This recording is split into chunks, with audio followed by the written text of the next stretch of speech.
This is the new Toyota CHR, and it's a little bit like clothes from Zara, because while it is mainstream, it actually looks designer. Now, in this video, I'm going to talk you around the exterior. What a stunning looking car. I'm going to show you the interior, try its technology.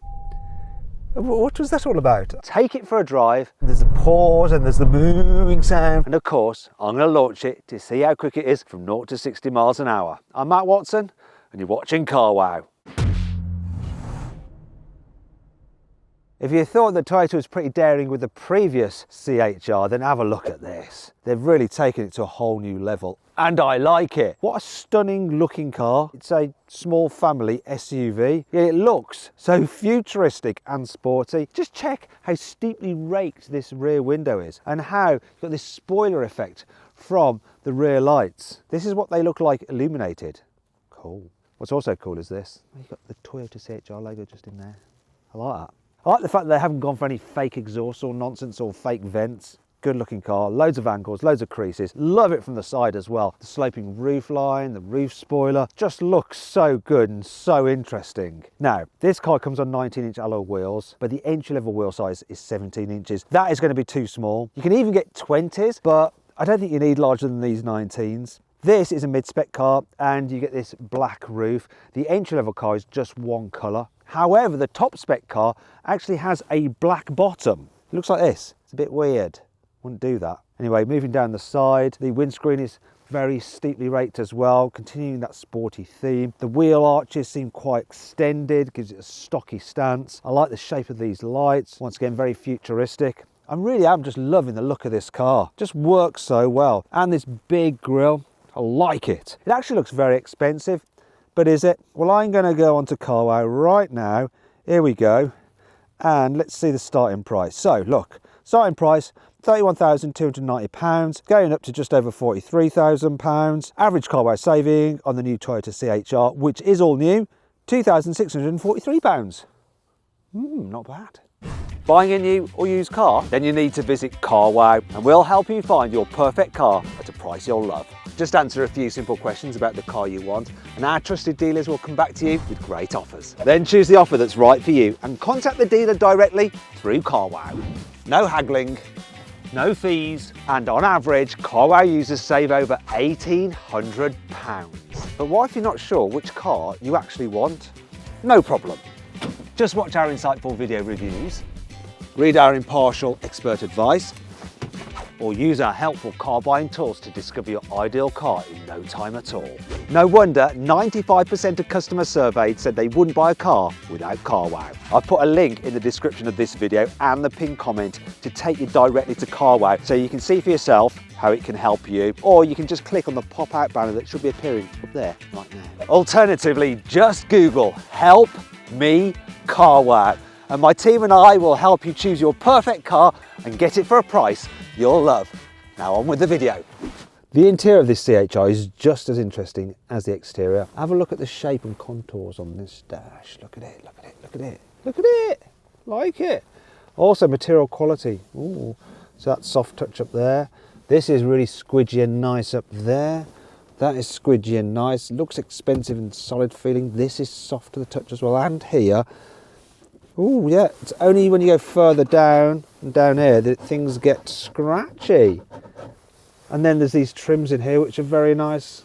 I like it a lot. You've got this centre console here that separates you from the front passenger, and it is very driver focused. If you look, you can see this infotainment system is sort of angled towards you, so too the climate controls, and a big thumbs up to Toyota for not putting them in the infotainment system. You can quickly just set your temperature while you're driving, and look, all but entry-level models get heated front seats, which is nice.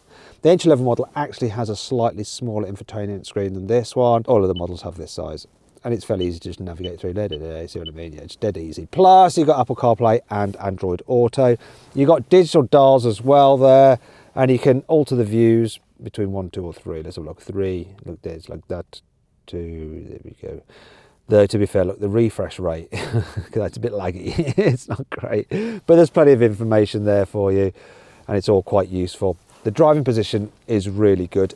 I always find the driving position in Japanese cars brilliant because obviously as a nation, the Japanese drive on the right like the people in Great Britain do. And so they're originally conceived as right-hand drive. So I've got electric seats in this particular model and you can sit up pretty high if you really want to. Though that does slightly spoil the sporty feeling of this car. You want to get it as low as you can. You still get a good view out. Now in terms of storage, let's have a looky under here. Look, pointless tray. Yeah. And you've got in here, look, so that's your 12 volt socket, that's a USB-C. You've got your gear selector nub in here. I don't know why they just don't have buttons. This thing kind of seems a bit superfluous. Anyhow, got cup holders there and they're big enough to hold largish bottles, as you can see. Down here is your wireless charging pad.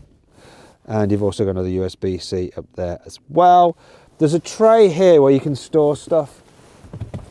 They sort of missed a trick though. Could do with a USB-C on there as well. Don't know why they didn't bother to fit that. Glove box is a decent size. Sometimes there's not enough room for anything other than the manual in a car's glove box, but that has plenty of space. Door bins are big as well. Large bottle, all fit in there, no problem at all. Okay, let's have a look at some other things. Big sun visors, which is good, and big vanity mirror. Oh, seats, fairly body hugging, and depending on which model you go for, you get different materials on the seats. This one has a sort of like suede Alcantara effect. They feel quite sporty.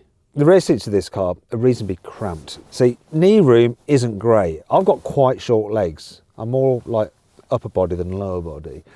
However, headroom's actually okay. It's better than the previous CHR. However, overall space in the back isn't as good as in a Volkswagen T-Roc. If you click on the pop-out banner up there, you should be able to watch my in-depth video review of that car. When it comes to carrying 3 in the back at once, it's not great. It really is a tight squeeze. And what happens is you push the 2 people in the outer seats closer to this curved roof line and they'll end up like just brushing their heads against that. Another thing I've found is it's quite tricky to fit a child seat in this car. So you're gonna have to move that front passenger seat forward to be able to get it in the first place. And if you've got a bulky rear facing seat, you're gonna have to move it quite a way forward. It's not the most practical. It's also quite dark back here. Now mid-spec and upwards get this glass roof as standard, but because it's got no blind, it's tinted, so it doesn't let as much light in as you might like.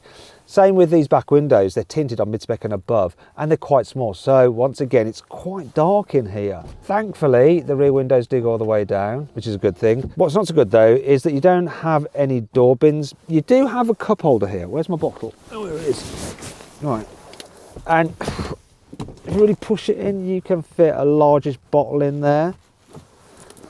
So I guess that's all right. I do like the way that this acts as an armrest though. That's quite nice. But you don't have a central armrest. None at all. And there's no through loading either. Let's check out the boot. The luggage capacity is 388 litres, which is pretty good for this kind of car. However, if you have the plug-in hybrid, because you've got like hybridiness underneath the boot floor, it reduces the luggage capacity to 310 litres. Not ideal. This isn't ideal either. Look, quite a big load lip to lift stuff over. So you've got to watch your back. You've got a whole heavy camera kit about. Thankfully, the boot doesn't have a massive bumper lip here, so you don't scratch the back of your car when you're lugging things in and out. Let's have a little look what features we have in here. Oh, look, somewhere to do some tying of things. Another place to do some tying of things. And some others over the other side. What about if you fold the seats down? Do they lie flat? I bet they'll lie flat, but you're gonna have a big, yes, look, a big ridge. I knew it, I knew it.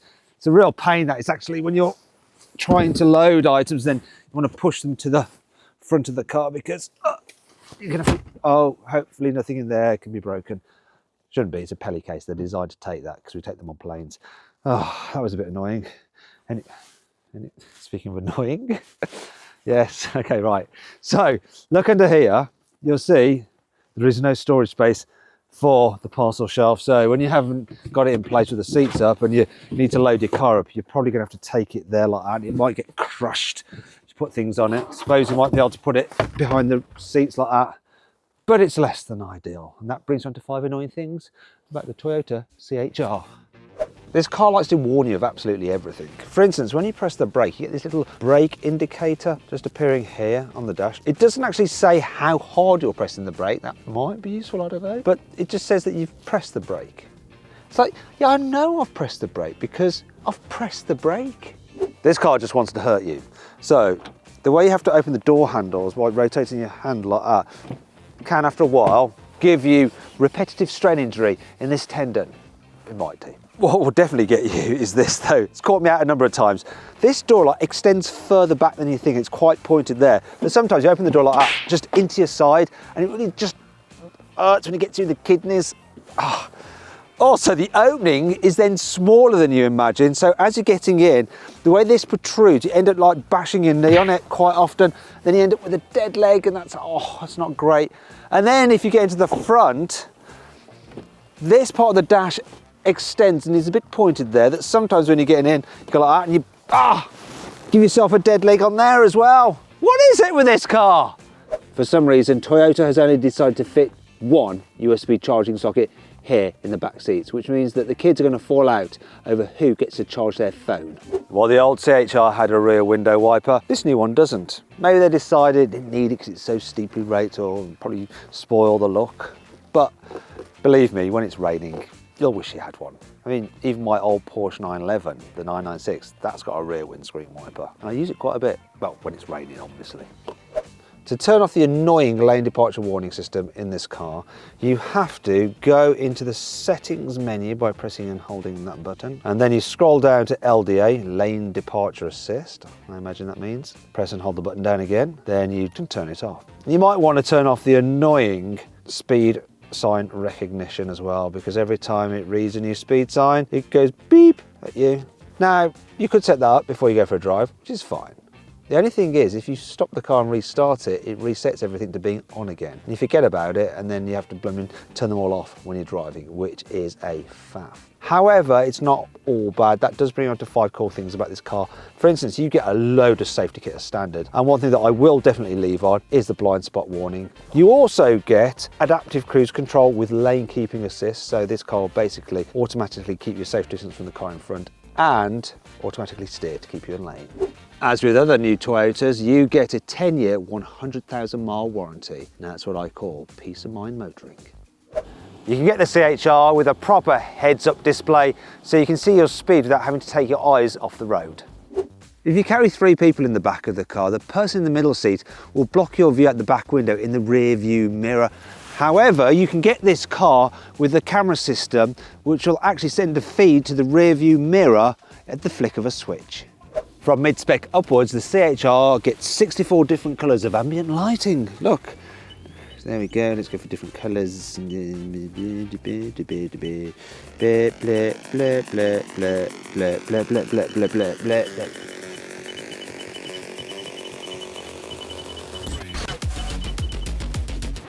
Broken it.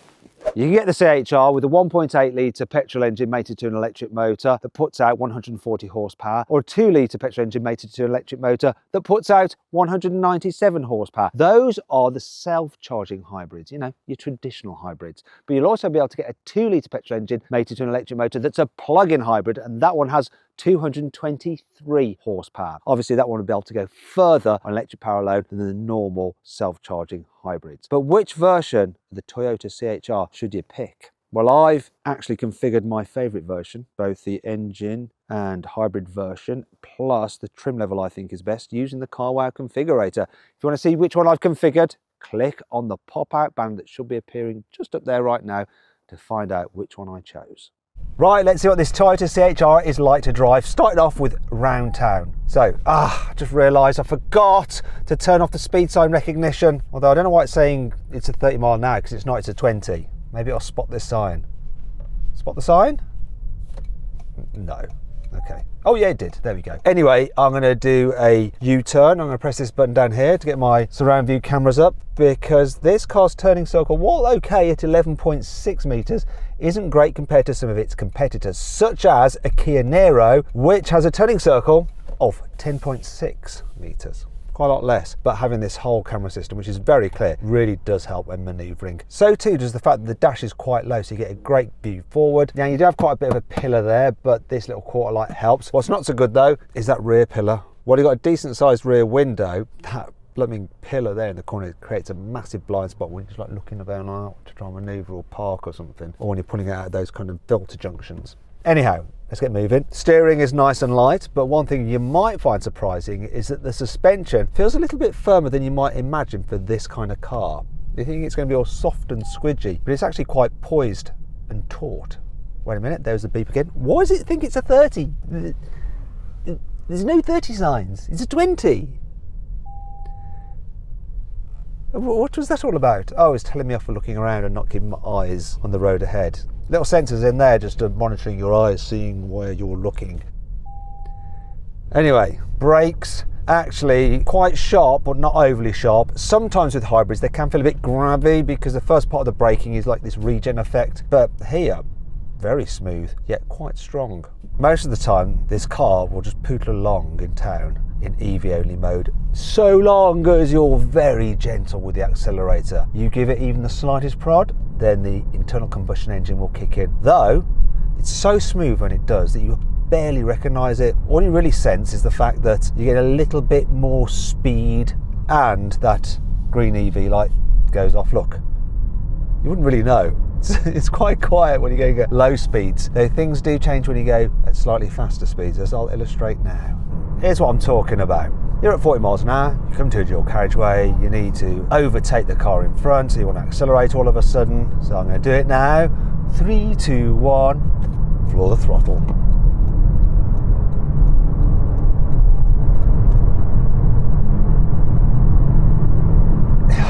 It's not the fastest car, but when you accelerate hard, you do get a little bit of a droning sound from the engine because of the CVT automatic gearbox, which holds the revs at a constant level and then just messes around with the gears to get you to accelerate rather than the engine revs rising, if that makes sense. Now, it's not as bad as Toyota systems in the past. It is quieter. However, can you hear it there? Now that noise isn't as bad as it used to be in the old CHR. They seem to have quietened it down somewhat. However, a Honda HR-V has a similar CVT gearbox, but it somehow tricks you into thinking it's just a normal gearbox going through the gears. It's much better. I prefer that. There is a bit of wind noise from up there and a bit of road noise, but it's about average for this kind of car. Anyway, one of the big benefits of a CVT is that it does actually help your economy. So what is the economy of this car? It's supposed to do 60 miles to the gallon. However, this one is averaging 46. It's all right. It's not brilliant. I reckon though, if you really, really like super gentle with this car, you will get over 50 miles to the gallon. I've obviously not been gentle enough. Speaking of which, let's try on a twisty road. Now, Toyota want to make this car fun to drive. It's one of the reasons for the tortoise suspension, so let's see what it does when we chuck it at some corners. So the steering is pretty nice. It's light, but it's responsive. Puts the car where you want it to go. When you're going faster, the suspension actually does well dealing with bumps. There is one thing that sort of ruins the fun element, and it's that CVT gearbox again. It just makes this car not feel that responsive to the throttle. So you throw it a bend, it goes round, you think, yeah, that was awesome, now I'm going to hit the accelerator and catapult myself out of it. But you press the throttle down, there's a pause, and there's the moving sound from the gearbox, and it's all just a bit slow and unresponsive.